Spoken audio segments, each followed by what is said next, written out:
মাছ দিয়ে ভর্তা বানানো অথবা শুটকির ভর্তা, যে কোনো ভর্তাই কিন্তু আমার খুবই পছন্দের। আসসালামু আলাইকুম, সবাইকে স্বাগত আমার আজকের ব্লগে। আজ আমি রান্না করছি ধুন্দুল দিয়ে মাছ দিয়ে রান্না, আর হচ্ছে ভর্তা বানাবো। তা আমি মাছ পরিমাণ মতো ভর্তা বানানোর জন্য, রান্নার জন্য একসাথে ভেজে নিচ্ছি। তো ভালোভাবে মচমচা করে ভেজে নেব। তরকারির মধ্যে আমি মচমচা করে ভেজে নিয়ে তারপর হচ্ছে মাছটা ওই তরকারির মধ্যে দিই। আর অপর দিকে আমি ধুন্দুলটাকে ধুয়ে কেটে রেখেছি। আর ধোয়ার আগে কুটে নিলে কিন্তু প্রচুর পরিমাণে পানি বের হয়, সেজন্য আগে ধুয়ে নিতে হয়, তারপরে ধুন্দুলটা কুটে নিতে হয়। আমাদের আঞ্চলিক ভাষায় বলা হয় ধুন্দুল, কার কী আঞ্চলিক ভাষায় কী বলা হয় আমি জানি না। আমাদের আঞ্চলিক ভাষায় আমি ধুন্দুল হিসেবে চিনি।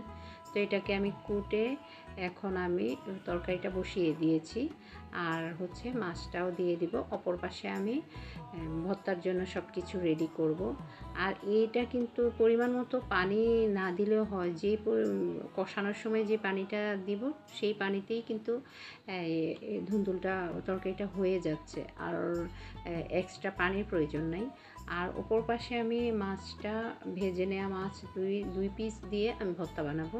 আমি পেঁয়াজ দিয়ে, শুকনো মরিচ দিয়ে, তারপর হচ্ছে লবণ সরিষার তেল দিয়ে আমি হাতে মেখে, আমি শিলপাটায় বাটবো না, আমি হাতেই ভর্তা বানাই সবসময় বেশিরভাগ। কারণ পাটায় অনেকটা ঝামেলা ঝামেলা মনে হয়, হাত দিয়ে কাটা সরিয়ে নিয়ে তারপরে আমি ভর্তাটা বানাই।